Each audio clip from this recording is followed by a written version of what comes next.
అఖండ 2లో విలన్ ఇదే ఎక్కువ సెన్సేషన్, బయట శబ్దం వినగానే మనోడు ఇంకో పెద్ద శబ్దం చేస్తున్నాడు అఖండ 2లో అని చెప్పేసి. బాలయ్య బాబుతో దబిడి దిబిడి ఆషామాషి ఉండదు. సో హీరో విలన్ అంటే వేరే రేంజ్ లో ఉంటుంది థియేటర్ లో. ఎలా ఉండబోతుంది మీ క్యారెక్టర్? అండ్ బోయపాటి గారు సరైనలో మిమ్మల్ని సరిగ్గా చూపించారు కాబట్టి మీరు అన్నారు కథ కూడా నేను సరిగా వినకుండానే ఎంటర్ అయిపోయాను, బట్ నాకు ఆ నమ్మకం ఉంది ఆయన మీద అన్నారు కాబట్టి ఎలా ఉండబోతుంది మీ క్యారెక్టర్? ఇప్పుడు దాకా చేసింది ఒకటే చాలా ఇంట్రెస్టింగ్ గా ఉంది రోజు. చాలా చాలా ఇంట్రెస్టింగ్ గా ఉంది, వెరైటీగా ఉంది. నేను ఇప్పుడు దాకా అయితే చేయలేదు అలాంటిది. ఆడియన్స్ కి నచ్చుద్ది అనుకుంటున్నాను.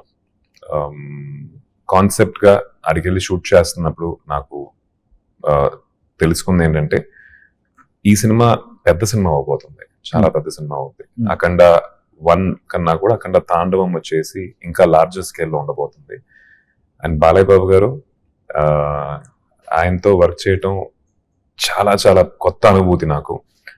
ఆయన ఎనర్జీ సెట్కి వచ్చిన దగ్గర నుంచి అట్లా ఉంటాడు ఆయన. అది నేర్చుకోవాలి ఆయన దగ్గర నుంచి. Always a live wire. ఆయన ఎనర్జీ నాకు తెలిసి 100% నేను చూడలే ఇప్పుడు దాకా ఎవరిలో. అండ్ ఆయన షూటింగ్, ఒకవేళ ఆయన షూటింగ్ బ్రేక్ తర్వాత అయిపోయింది అనుకోండి, అట్లా వెళ్ళిన తర్వాత we can feel the difference. ఆయన ఆరా అక్కడ యూనో ఎనర్జీ లేదనేది మన ఆ లోటు కనిపిస్తుంది. Such a brilliant man. ఒక షార్ట్ టక్కని ఏదో ఒక కారణం కొద్దీ రాలేదు అంటే సారీ బాబు అంటారు. అది అనాల్సిన అవసరం లేదు ఆయనకి. నేను ఎవరిని బచ్చాగాని నేను ఆ ఒక ఐ థింక్ మెచ్యూరిటీతో వస్తుంది, ఎక్స్పీరియన్స్తో వస్తుంది. At the same time fun loving, full జాలీగా ఉంటారు ఆయన. And I'm looking forward. Roshan first time కదా బాలయ్య గారితో? First time. బయట చెప్పింది చాలా చాలా వినుంటాం. అక్కడికి మనం వెళ్ళేటప్పుడు ఒక చిన్న ఓకే మన దీంట్లో మనం ఉందాం, లెట్స్ నాట్ డిస్టర్బ్. అదేం లేదు అక్కడ. కూర్చో అని చెప్పి ఇది తింటావా అది తింటావా అని చెప్పి చాలా ఫ్రెండ్లీగా